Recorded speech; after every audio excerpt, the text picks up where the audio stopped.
इस वीडियो में 24 दिसंबर को फर्स्ट शिफ्ट में पूछे गए क्वेश्चन को डिस्कस करने वाले हैं और ये बताएंगे किस टॉपिक से कौन सा क्वेश्चन आ रहा है। तो चलिए जान लेते हैं।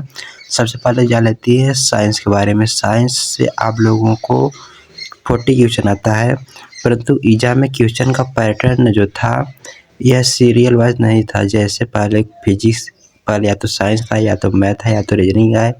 क्वेश्चन एग्जाम रैंडमली कहीं से भी आ जा रहा है। जैसे मान लीजिए पहला क्वेश्चन मैथ का है तो दूसरा साइंस का या फिर रीजनिंग का या फिर करंट अफेयर का हो सकता है। ठीक है, इस बात को ध्यान देना है। जो एग्जाम में हमारा क्वेश्चन है यह है टॉपिक वाइज क्लासिफाई नहीं है। तो सबसे पहले देख लेते हैं कहाँ से क्वेश्चन सबसे ज़्यादा पूछे जा रहे हैं। तो यहाँ पर आपका दाब से क्वेश्चन आया था, वो भी 2 क्वेश्चन आया था। इसमें पूछा गया था कि दाब का मात्रक क्या है, और इसमें 4 विकल्प दिए गए थे, पास्कल, न्यूटन प्रति मीटर या न्यूटन। इसी प्रकार 4 ऑप्शन था। तो इससे संबंधित 2 क्वेश्चन आया था। तो दाब का मात्रक पास्कल है, दाब बराबर होता है न्यूटन पर मीटर स्क्वायर। ठीक है, यानी कि दाब बराबर बड़े क्षेत्रफल होता है। तो इससे संबंधित क्वेश्चन आया है दाब के मात्रक से। अब इसके बाद आया था एक क्वेश्चन फ्रिज में से, कि फ्रिज में किस प्रकाश का रंग 7 रंगों में विभक्त हो जाता है, ये किसके कारण होता है। तो इससे संबंधित क्वेश्चन आया था, इसके बारे में पढ़ लीजिएगा। फिर एक क्वेश्चन त्वरण से आया था। त्वरण से इस प्रकार आया था कि यदि कोई पिंड ऊपर से नीचे गिर रहा है तो उसका त्वरण रहेगा असमान रहेगा, समान रहेगा, त्वरण परिवर्तित होगा, नहीं परिवर्तित होगा। इससे संबंधित इस प्रकार से 4 विकल्प थे और उसमें आपको टिक लगाना है। तो त्वरण, यदि कोई पिंड ऊपर पृथ्वी सतह से ऊपर से नीचे गिर रहा है तो उसका त्वरण जो कांस्टेंट रहता है, क्यों रहता है, इसके बारे में भी डिस्कस कर लेते हैं। आपको पता होगा पृथ्वी किसी भी वस्तु को अपनी ओर 9.8 मीटर प्रति सेकंड स्क्वायर से किसी वस्तु को अपनी ओर खींचती है। तो इसमें जो है गति लगातार बदलता रहता है, यानी लगातार बढ़ता रहता है। जो गति में लगातार परिवर्तन होगा तो त्वरण कांस्टेंट हो जाएगा। क्यों? क्योंकि वेग में परिवर्तन ही तो त्वरण होता है। तो एक क्वेश्चन यहाँ से आया था। फिर एक आया था कोशिका भित्ति का क्या कार्य है। यह बायोलॉजी से है कि कोशिका भित्ति से क्या काम, कोशिका भित्ति का क्या कार्य होता है पौधों में। तो कोशिका भित्ति क्या करता है, यह पौधों की कठोरता और मजबूत प्रदान करता है, यानी कि यह सुरक्षा प्रदान करता है पौधों के लिए। और एक आया था ग्रंथि से आया था। वो मिलान टाइप था कि किस ग्रंथि से कौन सा रस स्रावित होता है। ठीक है, तो इससे आया था जैसे हमारा लीवर से पित्त रस स्रावित होता है, इस प्रकार से 4 ऑप्शन थी, उसमें मिलान को सही करना था। और इसके बाद अगला क्वेश्चन है गर्मियों में सफ़ेद रंग के कपड़े क्यों पहनते हैं। एक क्वेश्चन इससे था, इस पे पढ़ लीजिएगा। और 2 या 3 क्वेश्चन अपवर्तन और परावर्तन से थे, वो भी दर्पण और लेंस थे, कि किस इसमें जो है क्या होता है ना, अवतल दर्पण में यदि हम वस्तु को ध्रुव और केंद्र के बीच रखते हैं तो इसका प्रतिबिंब कहाँ पर बनेगा। इससे संबंधित क्वेश्चन अपवर्तन से आया था और लेंस से भी आया था, कि अगर वस्तु को हम कहाँ पर रखें कि इसका प्रतिबिंब सीधा और वस्तु से बड़ा बने। तो इस प्रकार क्वेश्चन लेंस में आया था। तो इसे पढ़ लीजिएगा, कहाँ पर वस्तु रखने पर किस प्रकार का प्रतिबिंब बनता है। ठीक है, तो इससे संबंधित क्वेश्चन एग्जाम में 2 या 3 आए हैं। ये इम्पॉर्टेंट टॉपिक, इसे पढ़ लीजिएगा। एक सिंपली आपका गुरुत्वाकर्षण नियम से आया था, न्यूटन के द्वारा जो दिया गया है कि सर्वत्र गुरुत्वाकर्षण नियतांक जी का मान क्या है। तो इसे याद रखना है 6.67 × 10⁻11 न्यूटन मीटर स्क्वायर प्रति kg स्क्वायर। ठीक है, 2 पिंडों के बीच लगने वाले आकर्षण और प्रतिकर्षण बल F बराबर G m1 m2 बटे r स्क्वायर होता था। तो यहाँ से जब इसे फाइंड करेंगे तो ये इतना आता है। ठीक है, तो इसे एक क्वेश्चन इससे आया था। और सक्रियता श्रेणी से आया था। जो हमारा केमिस्ट्री में सक्रियता श्रेणी नहीं है, कौन सा तत्व है अधिक क्रियाशील है, कौन सा कम है, इससे संबंधित क्वेश्चन आया था। और एक अपचयन आया था और एक जड़त्व से आया था। इसमें क्वेश्चन इस प्रकार था कि जड़त्व द्रव्यमान के समानुपाती होता है, नहीं होता है, बराबर होता है या फिर इनमें से कोई नहीं। इस प्रकार का क्वेश्चन आया था। ये क्या है? न्यूटन का गति का प्रथम नियम है। द्रव्यमान जड़त्व के समानुपाती होता है, यानी कि जितना द्रव्यमान होगा उतना ही आपका जड़त्व होगा। तो साइंस से लगभग इतने टॉपिक्स क्वेश्चन आए थे और भी टॉपिक क्वेश्चन है जो कि हमें 100% तो याद नहीं है। तो चलिए हम आगे डिस्कस कर लेते हैं मैथ से क्वेश्चन कहाँ से आए थे।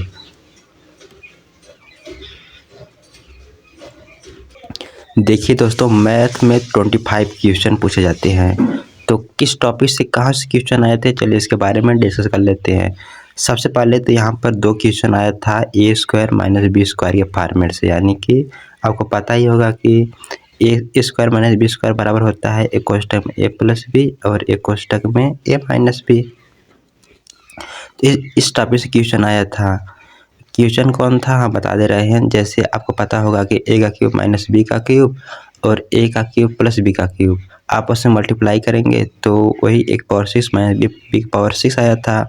और यहाँ पर जो हमारा a का क्यूब - b का क्यूब है, ये इस प्रकार नहीं दिया था। ये दिया था कि a + b इंटू यहाँ पर a - b रहेगा, क्योंकि a का क्यूब - b का क्यूब बराबर होता है a - b into a² + ab + b²। ठीक है, तो इसे एक प्लस में दिया था और a का क्यूब + b का क्यूब इसका भी फार्मूला लिखा था, आपस में मल्टीप्लाई किया था। तो इसी टाइप का क्वेश्चन हुआ, तो इससे क्वेश्चन आया था। ठीक है, और एक आया था न्यूमेरिकल वैल्यू देकर कि 4 की पावर 2 है, फिर -4 की पावर 2 है। इस प्रकार से 2 और लिखा था और आप इसी टाइप के क्वेश्चन था, तो बड़ी आसानी से हल किया जा सकता है। तो इससे संबंधित 2 क्वेश्चन आता है, तो आपको भी आता होगा, कोई बात नहीं, डिस्कस कर लिए। इसके बाद हमारे पास 3 क्वेश्चन आए थे त्रिकोणमिति से। त्रिकोणमिति बहुत ही इम्पॉर्टेंट है, 3 क्वेश्चन पूछे जा रहे हैं। पहला आया था कि 2 पूरक कोणों का योग अंतर 18 है, तो न्यूनतम कोण क्या है। तो इससे क्वेश्चन पूछा गया था। तो इसे कैसे हल करेंगे, देखिए। पूरक कोण किसे कहते हैं? जिन 2 कोणों का योगफल 90 डिग्री के बराबर हो।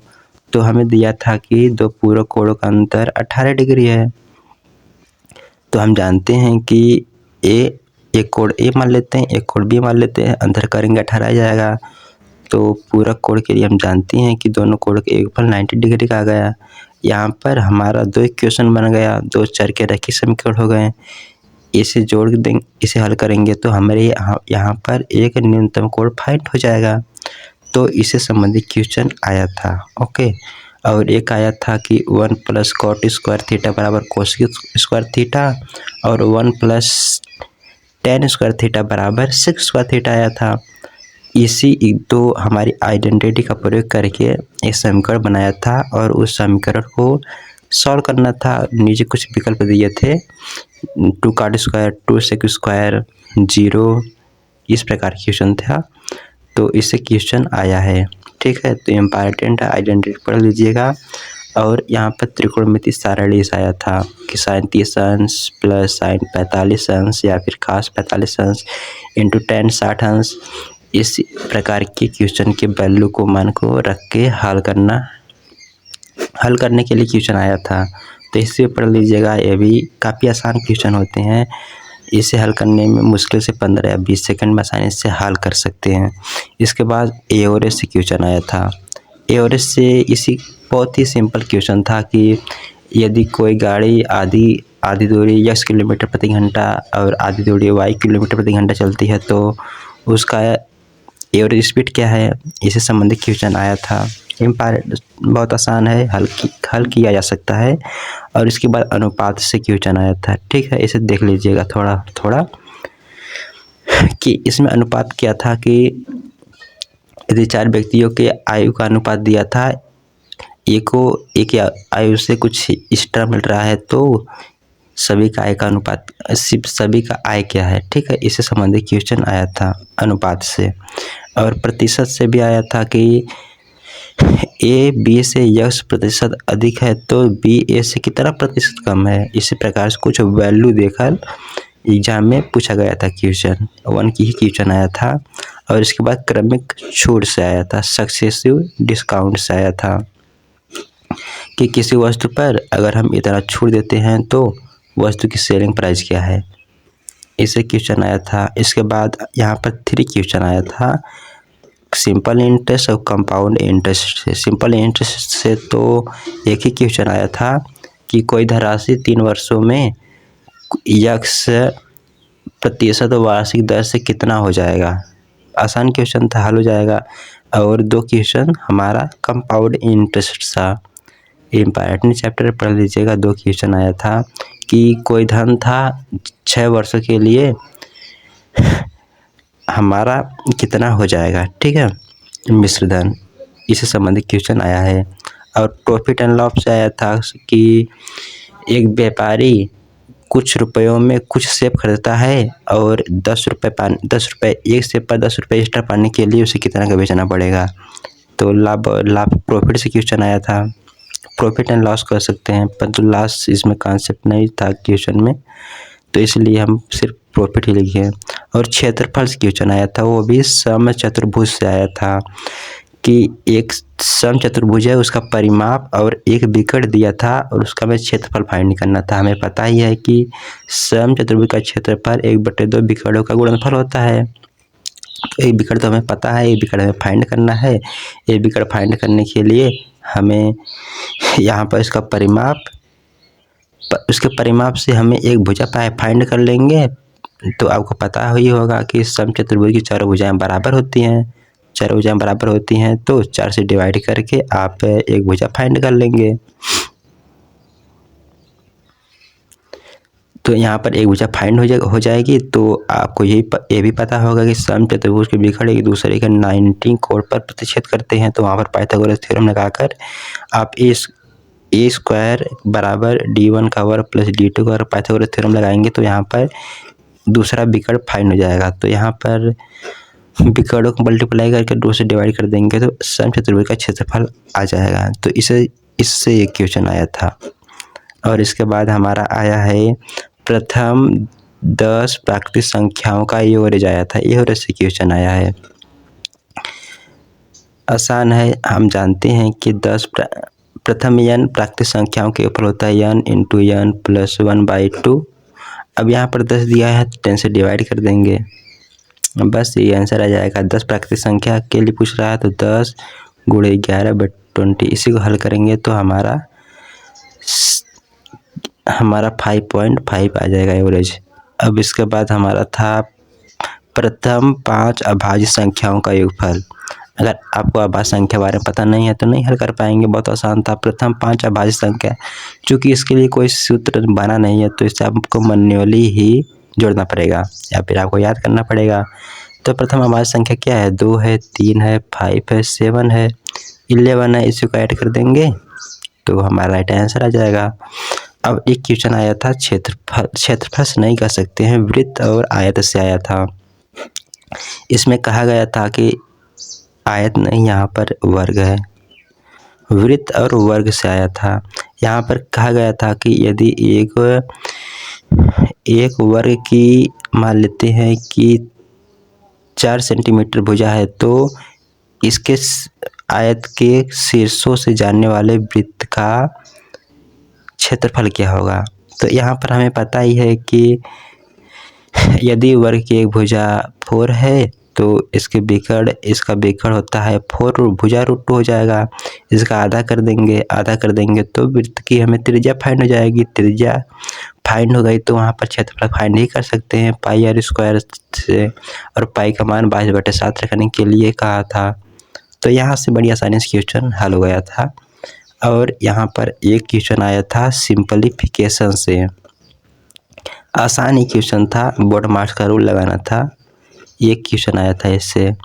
और इसके बाद आया था डाटा इंटरप्रेशन से, एक सारणी दिया गया था कि महिलाओं द्वारा बेचे गए सेबों की संख्या इतना है, पुरुषों द्वारा बेचे गए सेबों की संख्या इतना है, तो ये इससे कितना अधिक बेचा। आसान था परंतु आया था। तो इतने टॉपिक से क्वेश्चन लगभग में पूछे गए हैं और इसे आप देख सकते हैं अगर आपका एग्ज़ाम 25 के बाद है, क्योंकि 25 के बाद ही हम वीडियो बना रहे हैं।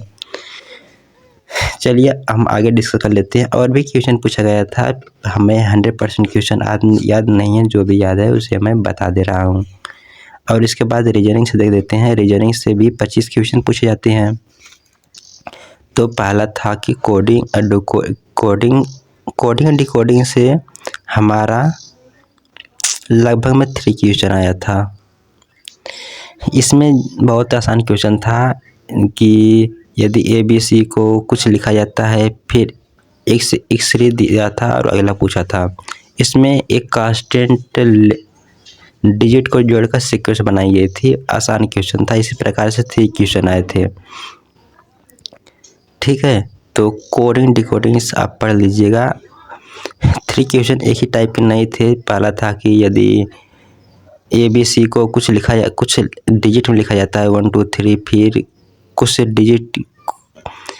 फिर कुछ लेटर या वर्ड को कुछ और डिजिट लिखा जाता है, तो एक और दिया था, तो उससे क्या लिखा जाएगा। तो इस प्रकार की क्वेश्चन आया है, तो पढ़ लीजिएगा कोडिंग डिकोडिंग। और इसके बाद वर्ड एनालॉजीज आया था कि मान लेते हैं रमेश को कुछ और लिख दिए, तो एक और दिया था, उसे क्या लिखेंगे। ये आप पढ़े होंगे रीजनिंग में, तो आपको पता होगा। रीजनिंग एक ब्लड रिलेशन से भी क्वेश्चन आया था, परंतु एग्जामिनर क्वेश्चन ही गलत कर दिया था। मतलब क्वेश्चन गलत आया ही था पेपर में, लेकिन ब्लड रिलेशन क्वेश्चन आया है, इसे पढ़ लीजिएगा। इसमें इस फॉर्मेट का था कि A प्लस B का अर्थ है कि A B का भाई है। इस प्रकार से क्वेश्चन आया था, तो इसको पढ़ लीजिएगा। और इसके बाद एक क्वेश्चन आया था हमारा कि भाग को माइनस लिखते हैं, गुणा को प्लस लिखते हैं। एक हमें इक्वेशन दिया था, उसे सॉल्व करना था। तो काफ़ी आसान क्वेश्चन इस प्रकार होते हैं। हमारा जो यहाँ पर टेक्नीशियन के पेपर है ना, बहुत ही इजी आया था, बहुत कठिन नहीं आया था। डायरेक्शन एंड डिस्टेंस आया था कि रमेश 90 किलोमीटर पूर्व जाता है, फिर वहाँ से दाएं मुड़ता है, 15 किलोमीटर चढ़ता है, वह किस दिशा में है और कितनी दूरी तय किया। तो इसी प्रकार की क्वेश्चन आया था। ये भी कुछ पढ़ने को थोड़ा टाइम लगता है, इसलिए थोड़ा सा इसमें समय लग सकता है। प्रैक्टिस करके जाइए, पाइथागोरस थ्योरम अप्लाई होगा। अब इसके बाद क्रम व्यवस्था सेटिंग अरेंजमेंट से क्वेश्चन आया था। इससे काफ़ी क्वेश्चन आए थे, लगभग में 3 क्वेश्चन आए थे। इसे पढ़ लीजिएगा कि ABCD एक वृत्ताकार पथ पर बैठे हैं या फिर किसी प्रकार बैठे हैं, तो इस प्रकार से क्वेश्चन पूछा गया था कि रमेश के बगल में कौन है, उसके क्वेश्चन किस नंबर पर है। इस प्रकार से क्वेश्चन आया था। इसके बाद नंबर सीरीज से आया था। नंबर सीरीज में किसी संख्या से मल्टीप्लाई करने पर सीरीज बन रही थी। जैसे 2 है, 2 गुणे किसी संख्या से मल्टीप्लाई कर दिए 4 + 1, तो 9 आ गया। इस प्रकार के क्वेश्चन एग्जाम में पूछा गया था। ठीक है, किसी कांस्टेंट नंबर से मल्टीप्लाई करके कुछ कांस्टेंट नंबर ऐड करने पर। और कथन और निष्कर्ष से भी क्वेश्चन आया था। 2 क्वेश्चन आए थे। इसमें वेन डायग्राम से जो हल किया जाता है। इसके बाद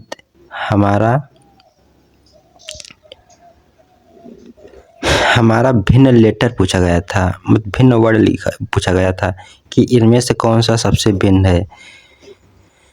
जैसे मान लेते हैं कि X U I दिया है, या फिर BC K दिया है। 3 ही लेटर था और इसमें पूछा गया था कौन इसमें से डिफरेंस है। ठीक है, तो इस प्रकार क्वेश्चन आया था, इसे आप देख लीजिएगा।